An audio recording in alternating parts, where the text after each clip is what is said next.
안녕하십니까. 방금 소개받은 박명림이라고 합니다. 벌써 세월호가 4주기를 맞고 또 어제는 광화문에서 행사도 있었습니다. 저는 최근에 세월호보다는 이제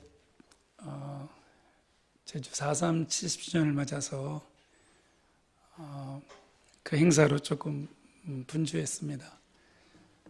제가 가슴에 달고 있는 동백꽃은 그 당시에 이제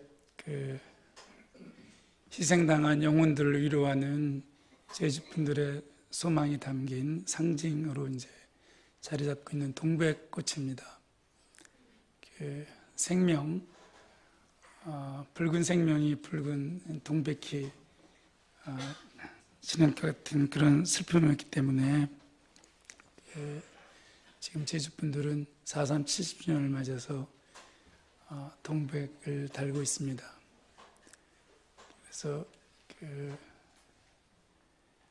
원래는 세월호에 계속 함께 왔었는데 여기 지금 예은 어머니 이제 말씀도 있어서 더 좀 무겁습니다, 마음이. 오늘 이제 말씀 주제를 이렇게 잡은 것도 사실은 4월이 저희한테는 너무나 아픈 달이기 때문에 그 아픔을 어떻게 함께하고 어떻게 넘을 것인가에 대해서 말씀을 나눠보려고 이렇게 정했습니다. 근데 사실은 상당히 좀 제가 많이 부족하고 그렇기 때문에 두렵고 어려운 주제입니다. 특히 이것을 영성, 기도, 은혜와 함께 한 개인이 사회의 비극과 함께 대면해서 개인, 나 자신이 치유받고 그를 통해서 사회를 치유하고 동시에 함께 치유받을 수 있는 그 길, 우리는 일반적으로 사회 치유, 사회의 부조리와 악을 바로잡는 신앙, 그러면 비교적 참여 쪽에 가깝고 또 나 자신의 구원, 복음, 영성, 말씀의 중심을 두다 보면 복음주의로 치닫는 그런 두 개의 우리 사회의 믿음의 갈래를 목도하고 있기 때문에 내 자신이 믿음을 통해서 다른 사람의 고난에 동참하고 영성도 줄어들지 않고 동시에 그러면서도 나의 몸이 어디에 있느냐, 내 몸이 영문 밖, 성문 밖에 눈물 흘리는 자매 형제들과 함께 있는 두 가지를 함께 가져가는 것은 신앙인 저희 모두의 가장 어려운 소망이요 동시에 소명이 아닐까 생각을 해봅니다. 저는 지난해 종교개혁 500주년을 맞아서 비텐베르크를 2번 갈 기회가 있었습니다. 그리고는 루터의 고민을 조금 오늘의 한국 현실 그리고 제 자신의 신앙에 견주어서 여러 차례 묵상하고 회개할 기회를 가졌습니다. 종교개혁 주일 예배를 국제 공동 예배를 현장에서 드리면서 그 당시엔 아직 혁명이라는 말이 자연과학, 하나님이 만들어주신 자연질서, 도는 방향, 볼트, 그것을 다시 다르게 돌게 한다는 뜻에서 이제 혁명이라는 말이 인류에게 막 만들어질 때인데 아직 그것이 사회현상에는 쓰이질 않을 때였습니다. 그래서 코페르니쿠스나 이런 쪽에는 혁명이라는 말이 쓰일 때였지만 그것이 이제 인간 사회 현상이 처음 쓰이게 된 건 프랑스 혁명이기 때문에 그때는 개혁이라는 말을 리포마르지요. 하나님이 만든 형상을 다시 만든다는 뜻에서 개혁이 사실은 종교개혁이 아니고 종교가 삶이고 진리이고 정치이고 가정이고 교육이고 모든 것을 갖고 있던 시대였기 때문에 개혁이라는 말이 종교개혁이 아니라 사실은 세계혁명이고 우리들의 생각의 혁명이고 그렇던 때였습니다. 그래서 종교개혁이라는 번역은 잘못된 번역입니다. 종교를 넘는 모든 곳의 혁명, 완전히 형태를 달리하는 운동이었기 때문에 그래서 한번 생각을 해봅니다. 근대의 출발이 두 개인데 우리가 잘 알듯이 나는 생각한다, 코로나는 존재한다. 그런데 이 나는 생각한다, 코로나는 존재한다는 이성적 존재, 생각을 인간한테만 주었다는 것을 증명해낸 사람이 바로 데카르트입니다. 그것은 뭐냐면 그 이전에는 만물영장주의, 모든 것들은 생명이 있다는 그런 생각이 인간을 지배하고 있었는데 오직 데카르트만이 하나님이 인간한테만 영혼을 주셨고 우리는 정확히 알고 있죠. 입김을 불어넣어 주신 것은 인간밖에 없습니다. 그래서 인간만이 생명과 이성이 있다는 것을 증명해낸 것이 근대 철학입니다. 그런데 이것보다 더욱 놀라운 것은 코기타 에르구슨보다 더욱 놀라운 것은 나는 증거한다, 코로나는 존재한다, 프로테스타 에르구슨. 우리는 프로테스토를 개신교의 출발점으로서 저항하다, 반항하다로 잘못 알고 있습니다. 원래는 그런 뜻이 아니죠. 세상과 떨어져서 하나님 뒤에서 수도원 안에서만 썩고 썩어서 오직 금만 찾던 루터가 비판하고 있듯이, 단테가 비판하고 있듯이 지옥을 따로 찾지 말아라, 수도원을 가봐라. 그래서 세상 앞에 나와서, 하나님 앞에 나와서 프로나 테스토, 성경의 어원이죠. 증거하라, 증거하다. 앞에서 말씀을 증거하라. 그게 프로테스토 에르구슨입니다. 4.3과 세월호를 보면, 그리고 국정농단에 대한 우리 사회의 대응을 보면 하나님이 첫 번째 인간을 만드신 다음에 첫 번째 주시던 말씀은 인간아, 내가 어디에 있느냐입니다. 내가 어디에 있느냐. 오늘 말씀 중에 이제 마지막으로 저희가 행한 대로 보응해 주시리라. 보응해 주시라는 것은 그대로 갚아주신다는 뜻이에요. 리바르데, 그대로 갚아주신다. 4.3 때 우리 교회는 어디에 있었습니까? 세월호 때 우리 교회는 어디에 있었습니까? 국정농단 때 그것을 반대하는 쪽은 찬송가로 시작해서 찬송가로 끝났습니다. 저는 30년 전에 인간을 넘는 악행을 행하였을 때 인간은 말을 잃는다는 것을 체험하였습니다.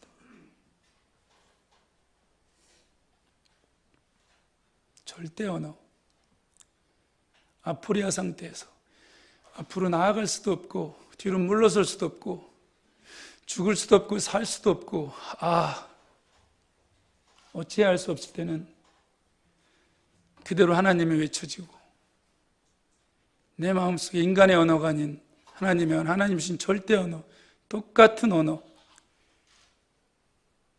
신은 말씀원과 절사자가 합쳐져 있습니다. 교회가 오기 이전에 만들어진 언어죠. 기독교가 전파되기 이전에 절의 언어, 절대 언어, 구원의 언어, 기도하는 언어, 그것이 신이다. 4.3 때 교회는 동방의 예루살렘, 가장 근대화되고 기독교화되고 서구화되고 복음화됐던 서북을 빼앗기고는 빼앗긴 자들이, 유배된 자들이, 유수된 자들이 주변으로 밀려났을 때 또 다른 주변을 한국교회의 보수교단의 중심교회와 중심 지도자와 서북의 청년들이 모여서 또 다른 주변을 학살하는 데 앞장섰습니다. 내 에덴 동산을 뺏긴 것을 그 에덴 동산과 생각이 같은 인간들의 무리라고 의지해서 우리는 너무나 뚜렷이 알고 있습니다. 주변에 대한 학살을.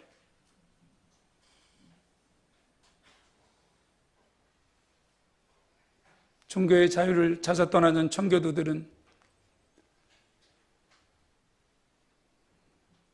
아메리카 인디언들을 인류 역사상 처음으로 제노사이드를 감행했고, 특별히 가장 주변으로 밀려나 있던 아일랜드 사람들은 가장 앞장서서 아메리칸 인디언들을 학살했습니다. 주변이 중심이 되려고 할 때에 주변이 빼앗긴 자들이 내가 빼앗겨봤기 때문에 내 빼앗긴 이 고통을 다른 형제들에게 전가시키지 않고 끌어안지 않을 때는 이스라엘 건국을 끝까지 반대한 신학자와 철학자들이 있었습니다. 아랍과 연맹, 연방, 연합을 형성하지 않고는 우리가 2000년 피압방 민족에서 우리가 억압 민족으로 돌아설 것이다. 그때 팔레스타인 형제들은 어디로 가느냐? 인류에게 최초로 세계 시민이라는 말을 만들어준 사람은 테렌티우스 부블리스라는 노예였습니다. 여러분이 나를 인간으로 대우해 주는 한 인간적인 모든 것은 나로부터 유리되어 있지 않다. 내가 노예가 아닌, 내가 과부가 아닌, 내가 죄인이 아닌, 내가 이방인이 아닌, 내가 블레셋이 아닌 블레셋, 팔레스타인의 원입니다. 말을 못하는 자, 말귀를 못 알아듣는 자, 이런 뜻입니다. 루터가 유태인을 다 죽이라고 그랬을 때, 히틀러가 집권하자마자 최초로 한 짓이 루터의 주화를 만들었을 때 많은 기독교도들이 환호를 했습니다. 예수를 죽인 유태인들을 이제 우리도 보복할 수 있겠구나.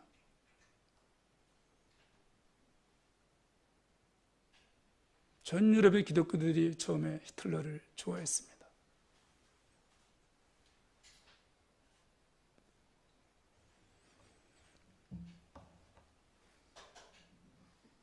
너무나 충격적이지 않습니까? 오늘날 우리가 세월호와 4.3 이것을 보면서 왜 빼앗긴 자들, 왜 잃어버린 자들이 주변이 중심이 되려고 할 때에 더 무서운 위치에서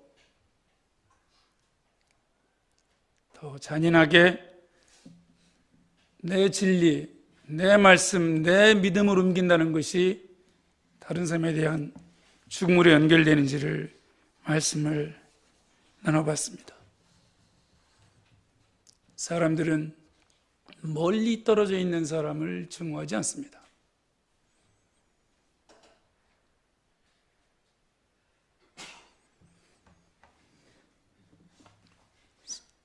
사람들은 가까이 있는 사람과 오래 같이 살면 살수록, 오래 사랑을 나누면 나눌수록 증오와 촉대가 함께 갑니다. 인류 최초의 살인은 형제살인입니다.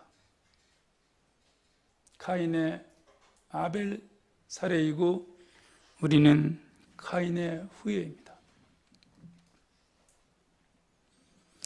사람들은 야만과의 전쟁을 잔인하다고 비난해 왔습니다. 그러나 블레셋과의 전쟁, 믿지 않는 사람들과의 전쟁보다는 인류의 역사는 믿음 안에서의 전쟁이 훨씬 잔인하다는 것을 보여줍니다.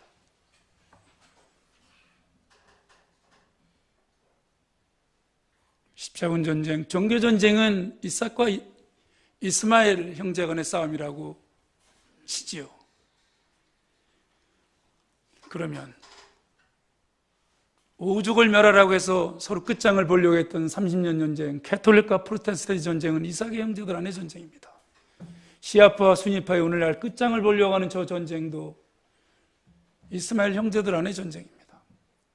1차 대전과 2차 대전은 서구 문명 안에서의 전쟁입니다. 기독교 문명 안에서의 전쟁입니다.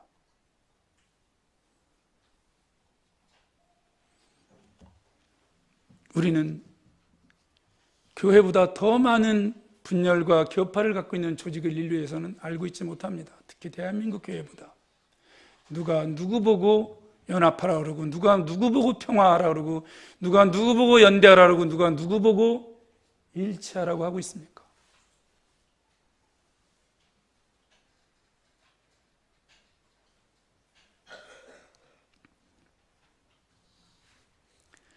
말이 같고 외모가 같고 생각이 같고 인종이 같고 종족이 아니, 인간으로서 모든 게 같은데도 모든 게 같으면 생각이 조금 다르면 생각 이데올로기 때문에 죽이고, 말이 안 통하면 블레셋이라고 죽이고, 사투리를 쓰면 사투리라고 죽이고, 얼굴 색깔이 다르고 그거 하나만 다른데 동근원성의 역설, 사소한 차이에 집착이라고 합니다. 신혼부부는 거의 살인을 하지 않습니다. 간단한 이혼 소송으로 끝납니다. 서류 하나로.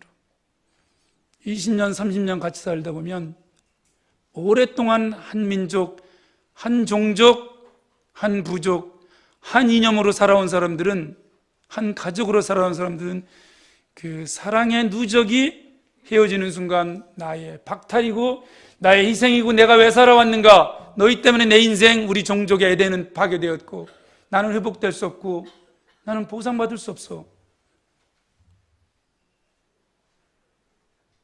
곧바로 우리는 죽음으로 달려갑니다.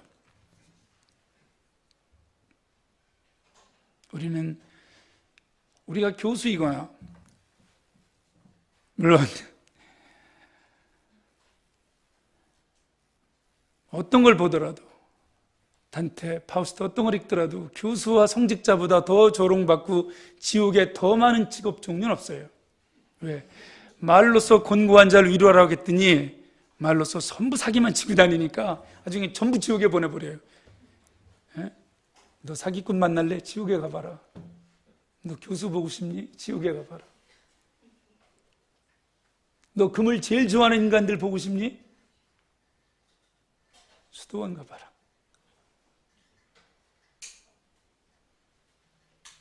너 정말 진짜 바보들 만나고 싶니? 너 수도원 가봐라. 거기 널려있다.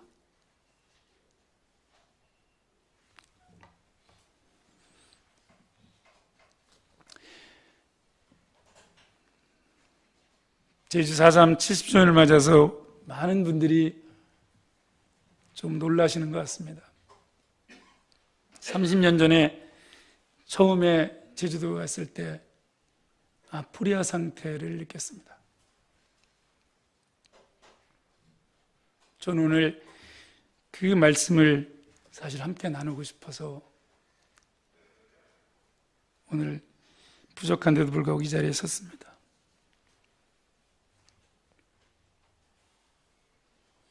진실화유엔의 모델, 인류가 가장 많이 따르려고 했던 것입니다. 인류의 역사에서 화해와 용서가, 상생이 남을 위한 것이 아니고 너를 위한 것이다. 그것을 가장 중요한 종교와 철학으로 내세운 사람은 나사렛의 예수라는 젊은이였습니다. 그런데 그 이래 인류는 문명과 문명이 종교 전쟁을 겪고도 30년 전쟁을 겪고도 화해와 용서가 종교의 영역으로 착각을 해왔습니다. 홀로코스트라는, 이건 히브리서에 나오는 말씀이잖아요. 그렇죠? 홀로카우토마, 모두를 불태워 번제로 올린다는 뜻입니다. 동물을.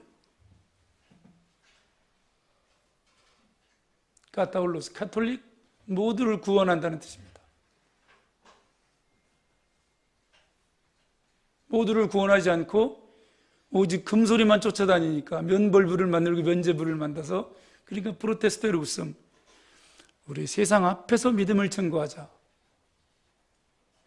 그것이 종교 개혁으로 시작된 거 아닙니까? 자,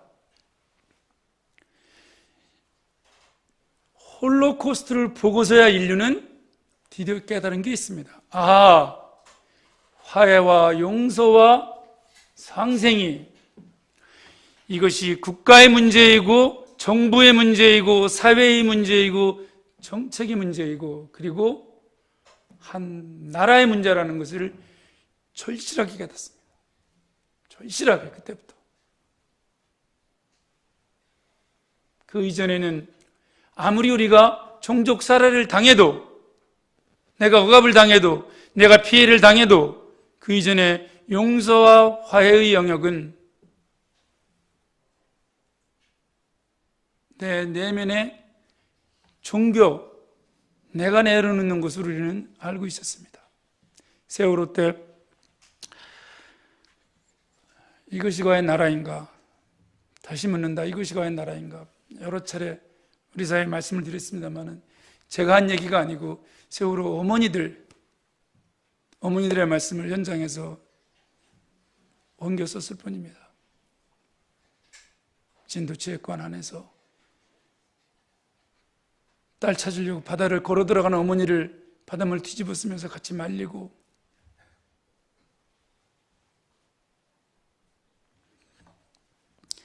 나라가 잘못되었을 때, 나라가 생명을 구하지 못할 때, 온 나라가 물질 민감성, 물질만 쫓을 때 생명 민감성, 목숨 민감성이 없을 때에 어떤 나락으로 떨어지는 것을 세월호는 곧 대한민국호가 될 것이고, 그런 점에서 이것이 과연 나라인가 물었을 때에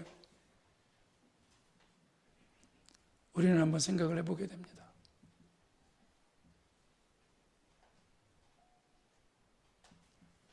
화해와 상생이 나라의 문제라는 것,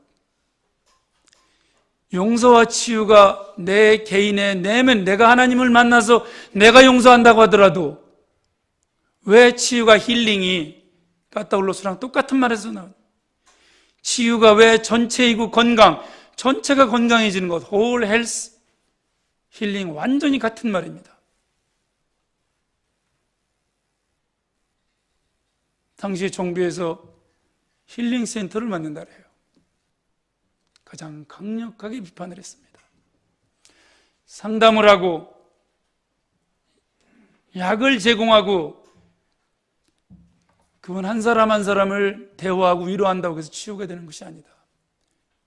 내 아이는 지금 잘못된 세상에 희생이 됐지만 다시는 나의 아이와 같은 희생자가 없도록 만들어주는, 전체를 건강하게 회복시켜주는 것이 치유이기 때문에 개인 상담센터나 치유센터 만드는 거 다녀오면 오히려 더 리트로마타이제이션, 더 상처받으니까 오히려 그 어머니들한테 우리 사회가 다시는 내 딸, 내 아들 같은 이런 희생자가, 이런 억울한 죽음이 없게 만들어 드리는 것이 작은 치유의 출발일 수 있어서 제가 좀 강력히 반대를 한 적이 있습니다.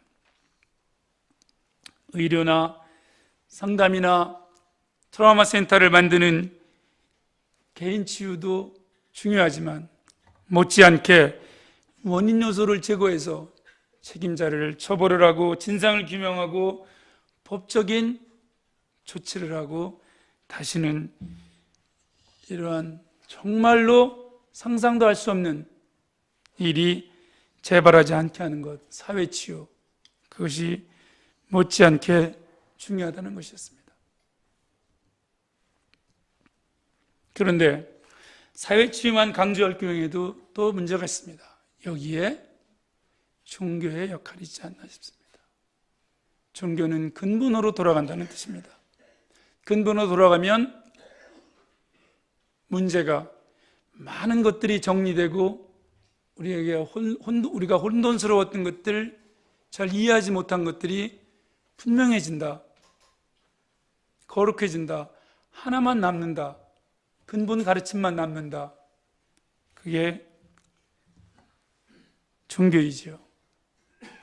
그래서 외면 치유, 이런 사회 치유를 통해서 궁극적으로는 한 영혼 한 영혼, 한 생명 한 생명이 적절한 거처를 만들 수 있는 것, 그것이 나라를 통한 한 사회일 수도 있고 한 공동체일 수도 있고 한 교회일 수도 있고, 그래서 외면 치유의 궁극적인 목적은 내면 치유, 육체를 치료하는 궁극적인 목적은 정신의, 영혼의 안정. 그래서 저는 이것을 통합치유, 이렇게 생각을 해봤습니다. 그런데 사람들은 이 치유를, 통합치유를 우리가 이해하면 우리가 그냥 용서하고 상생하고 공존하면 통합치유로 오해하는 경향이 있습니다. 저는 그렇게 생각하지 않습니다. 98년에 제주 4.3과 관련해서 화해와 상생이라는 담론을 던진 적이 있었습니다. 근데 이제 막 제가 너무 인간의 어떤 언어도, 팽목에서 느꼈던 것처럼 제주 4.3 때 인간의 어떤 언어도 하나님이 주신 언어가 아니면 인간의 고통에 동참할 수 없고 그도 위로할 수도 없다는 걸 깨달았습니다.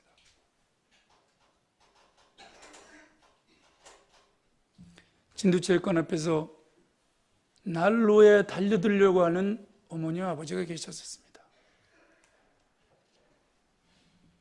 골든타임이 끝나갈 때, 그때 나중에 시간이 약이라고 잊을 수 있지 않겠는가라고 말씀하신 분들이 있었습니다. 오늘 이 말씀은 꼭 나눠야 될 것 같습니다.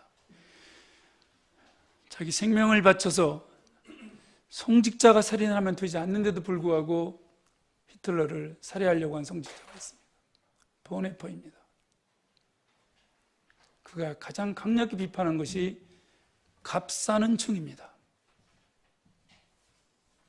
현대의 최대의 신학자로 불리는 볼프라는 신학자가 요즘 하도 용서 화해를 많이 이야기하니까 강력하게 비판하는 것이 값싼 용서와 값싼 화해입니다. 진실이 규명되지 않고 가해자가 사과하지 않는데도, 또 아직 사회에 어떤 안전장치도 마련되지 않았는데 우리는 벌써부터 용서와 화해를 말하는 것을 볼 수 있습니다. 그는 그것을 분명하게 값싼 화해, 값싼 용서, 요즘 조금 더 나아가서 이그나티에프라는 학자는 이것을 거짓 화해라고 비판하고 있습니다. 정의와 함께하는 화해, 정의가 있는 화해, 고결한 화해는 안으로부터 화해이고 당사자들이 수용하는 화해이고 밑으로부터 화해입니다. 그러나 우리가 정의를 전제한 화해가 아니라 정의와 함께 가는 화해, 정의가 궁극적으로 용서로 나아갈 수 있는 화해는 어떻게 가능한 것이냐, 그러면 그것이 바로 세월의 침몰이 우리 모두 공동체의 책임이듯이 이것이 한 사람 한 사람 우리 모두의 책임이라는 것을 느낄 때에, 그리고 여기에 공감하고 동참하려고 할 때에, 그때 저는 비로소 정의가 함께하는 화해로 나아갈 수 있다고 믿습니다. 저는 사람이 사람 다는 세상을 좀 만들어 보고 싶어서 한 한 15년 전에 헌법의 국민이라는 용어를 모든 사람, 누구나, 누구에게나 이런 표현으로 바꾸자고 한 적이 있습니다. 저는 너무나 혹독하게 비판을 받았습니다. 대한민국 헌법에 어떻게 모든 사람이라고 넣을 수 있느냐? 아니다. 참정권이나 이런 대한민국 국민의 권리를 제외한 모든 것들은 인간의 권리장전, 보편적 권리이기 때문에 모든 사람으로 바꿔야 된다. 지금 정상회담 관련해서 여러 가지 도움을 드릴 수밖에 없는 상황에 있습니다. 저도 한 사람의 국민으로서 저는 생각이 완전히 다릅니다. 이 문제에 있어서.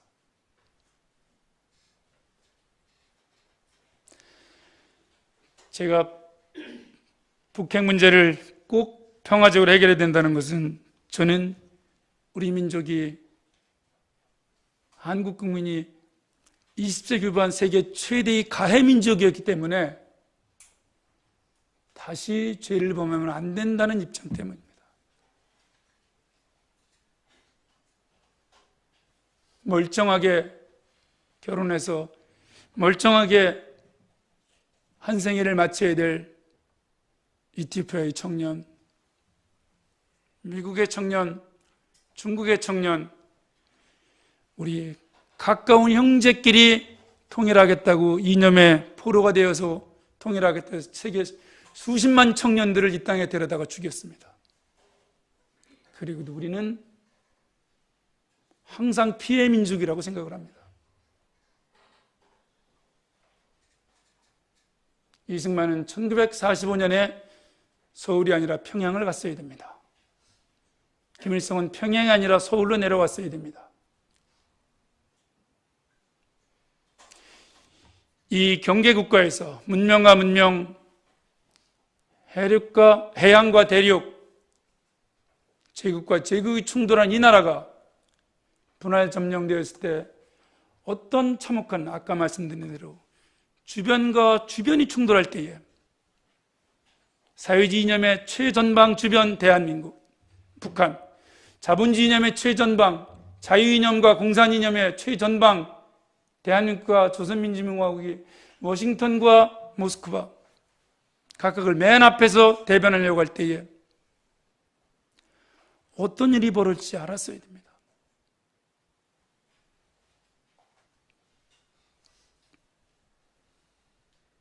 오스트리아, 핀란드, 독일, 이태리, 우리보다 더 나쁜 연합점령, 분할점령 상태였습니다. 그 중에는 전범국가에도 있습니다. 대부분 전범국가의 준전범국가입니다. 이 분열이 초래할 이 사소한 이념의 이 집착, 사소한 내 진영의 이 집착, 이것이 초래할 거대한 비극을 깨달았기에, 알았기에 이들은 다른 이념, 다른 진영과 연합하고 일치해서 정부를 구성했습니다. 그리고는 평화로, 공존으로, 연립정부로 연대를 가서 끝내는 분단도 막고 전쟁도 막고 전부 통일이 되었습니다. 우리는 어땠습니까?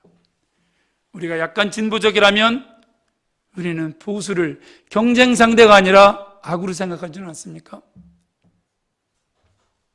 제거해야 할 상대로 생각하지는 않습니까? 공존하면서 대화하고 타협할 상대로 생각했습니까?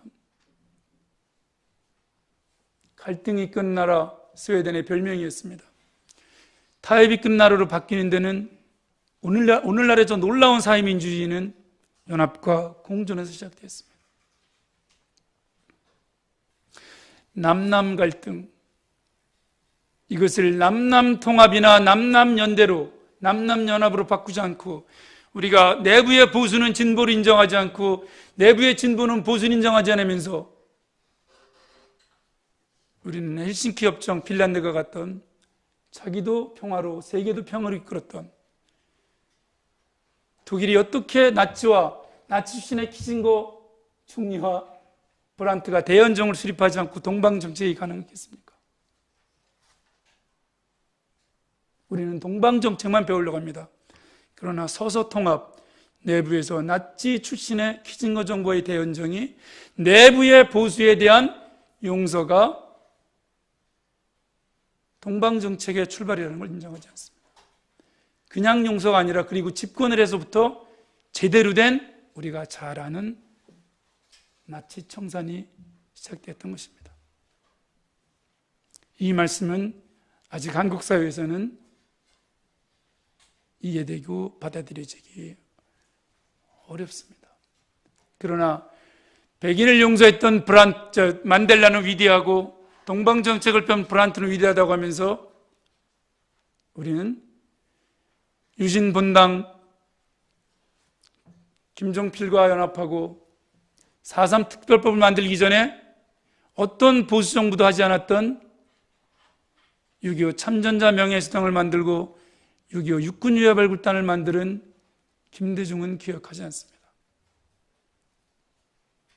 그런 보수와의 연합이 최초의 평화적 정권개최를 가능하게 했고 나아가서 6.15 공동선언까지 가능했던 것은 우리는 인정하지 않습니다.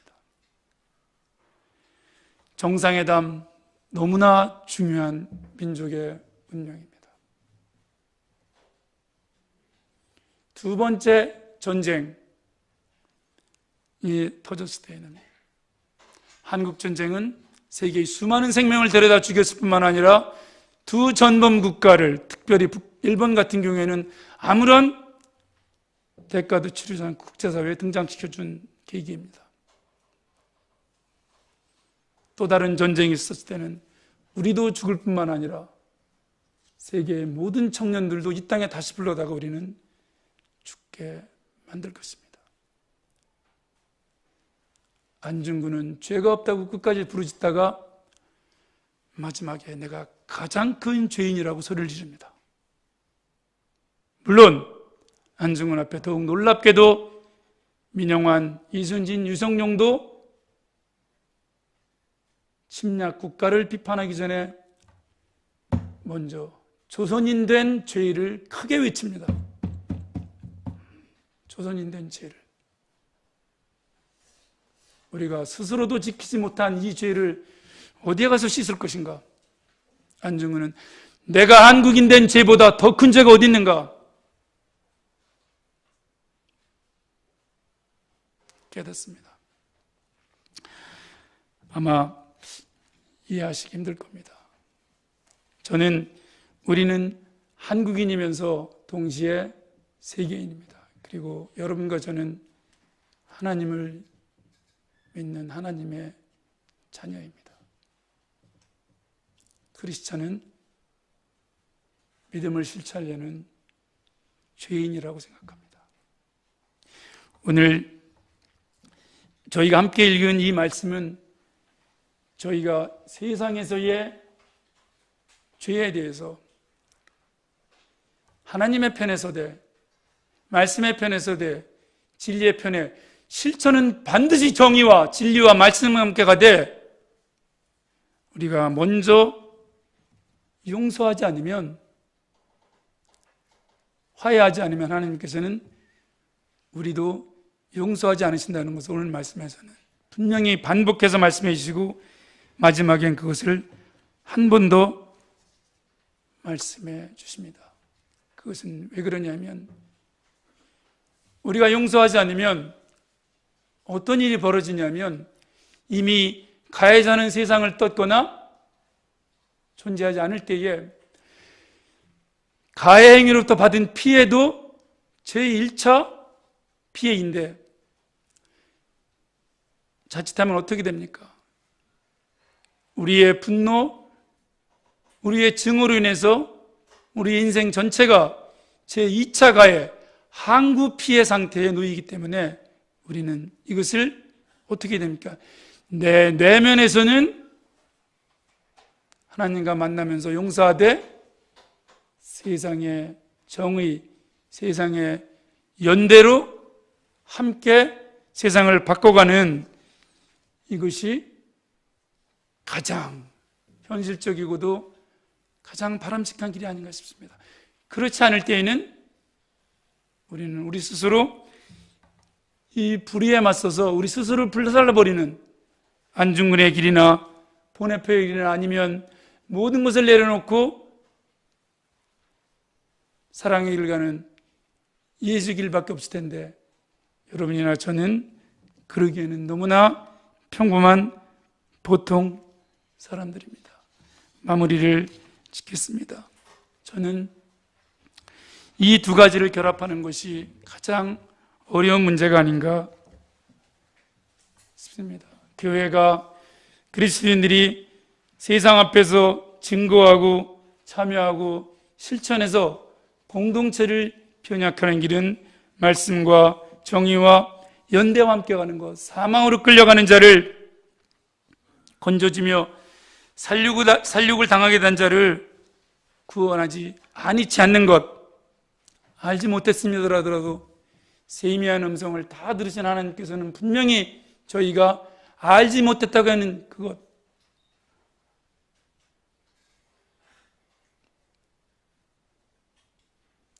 어디에 있느냐고도 아시고 묻지 않습니까?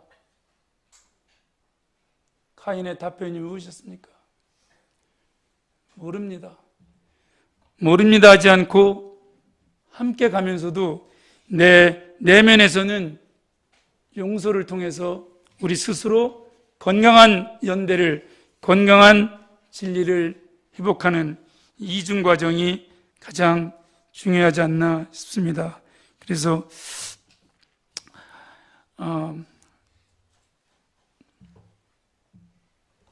이 말씀으로 맺고 싶습니다.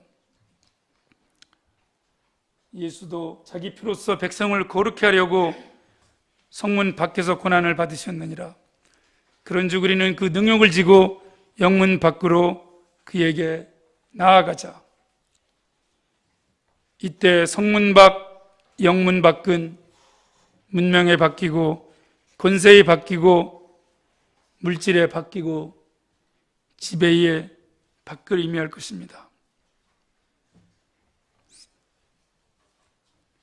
세월의 아이들이 가라앉았던 팽목이고, 그리고 4.3의 현장인 제주도였고, 또 많은 사람들이 고통받는 실업이나 비정규직이나 질병이나 여성이나 장애, 이런 영역이 아닐까 싶습니다. 개인적으로는 항상 저희들의 결단을 통해서 하나님의 말씀을 듣는, 따르려고 하는 크리스찬으로서 내 결단, 내 주체적 실천은 내가 어디에 있느냐라고, 첫 번째 질문이 내가 어디에 있느냐일 때 저는 이들과 함께 하려고 합니다라고 답변 드릴 수 있는 삶이 되었으면 좋겠고, 그러면서도 내가 이쪽에 있다는 결단이 내 내면, 내 생명의 충일, 내 생명의 복원, 내 삶의 회복을 위해서는 언제든지 용서하고 화해할 수 있는 정의의 실천의 주체이면서 동시에 용서와 화해의 담지자로 나아갈 수 있는 이 두 가지의 결합이 저는 우리 각자도 통합적인 치유를 받으면서 동시에 다시는 4.3이 그리고 세월호가 또는 4.19나 이런 고통, 학살, 죽음, 어둠을 잊지 않게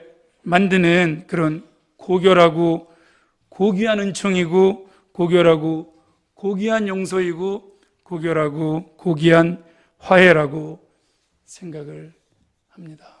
가장 어려운 길이 아닐까 싶습니다. 내면적 화해와 용서, 외면적 결단과 함께함, 그러면서도 이 내면과 외면이 결합된 통합적인 내 자신의 치유, 그리고 나아가서 우리 사회를 바른 사회로 만들겠다는 연합과 일치, 이것이 어쩌면 4.3과 4.16과 4.19가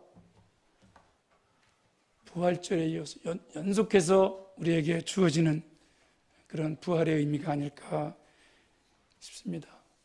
저는 세길교회 믿음의 동역 여러분들께서 정말 이 두 가지를 결합해서 우리 사회에 어떤 한 진영을 대변하는 또는 갈라진 믿음의 한편에 서는 것이 아닌 신앙의 내면적 통합과 우리들 삶의 내면적 통합, 그리고 나아가서 오직 물질로, 대형으로, 그리고는 만몬으로 달려가고 있는 교회를 변화시키고, 이 교회의 변화가 세상을 방해하는 것이 아니라 세상을 이끌어갈 수 있는 그런 세계 형성적, 세계 변혁적 교회가 되셨으면 좋겠습니다. 종교개혁 때 가장 고민들을 많이 했던 것이 그것을 왜 리포마르치온으로 불렀는가? 내가 하나님이 지어준 이 형상이 내 내면의 마음의 형상과 내 삶의 형상이 근본적으로 변화되지 않으면, 내가 세계의 주체인 내가 월드 포머티브, 내가 바뀌지 않으면 세계는 바뀌지 않기 때문에 세계 형성적 그리스도인이 되고 세계 형성적 교회가 되고 세계 형성적 종교가 되는, 그래 이때 형성은 세계를 창조하는 그리스도인, 세계를 창조하는 교회, 세계를 창조하는 종교라고 생각이 듭니다. 이 창조라는 것은 함께한다는 뜻으로 배웠습니다. 오늘 말씀을 마무리하면서 저와 여러분이 항상 믿음과 은혜, 말씀과 진리를 추구하는데 그 안에서 평안이, 지난번에 말씀 여기서 나눌 때 함께 말씀 나눈 것이 평안이 연대라는 말에서 나왔음을 함께 말씀 나눴습니다. 하나님과 연대하면 평안해지고, 진리와 연대하면 평안해지고, 진리와 연대하면 자유로워지는데, 그 영혼의 자유함 안에서 정의와 용서를 함께 통합하는 놀라운 기적이 일어나고, 우리 각자 성도들이 저 자신을 포함해서 좌로나 우로나 치우치지 않는 정의와 용서가 항상 생명 안에서 살아있어서 저희들의 말이나 저희들의 행동이 정의도 용서도 늘 대변할 수 있고, 정의와 용서와 늘 연대해서 우리 사회가 정의와 용서가 함께하는 그런 놀라운 창조적 화해가 일어나는데 함께 헌신하고 또 함께 동참할 수 있기를 소망합니다. 오늘 말씀을 맺겠습니다. 감사합니다. 하나님 아버지, 감사합니다. 저희들이 말로는, 믿음으로는 당신의 자녀임을 늘 고백합니다. 또 때에 따라서, 상황에 따라서 어떤 말씀은 취하고 어떤 말씀은 있습니다. 그러나 저희를 너무도 사랑하셔서 독생자가 억울하게 죽어가는 그 장면을 끝까지 무력하게 바라보셨던 저희를 구원하시고자 당신의 독생자의 피로써 저희 한 생명 한 생명을 너무나도 사랑하셨던 당신의 그 놀라운 정의와 놀라운 용서의 기적 같은 하나됨을 깨닫습니다. 오늘 말씀을 통하여 주님, 저희들 안에 하나됨의 기적이 일어나게 해 주시옵고, 이 기적을 통하여서 갈라지고 찢기고 죄를 향해 달려가는 우리 한국 사회에 정의와 용서가 함께하는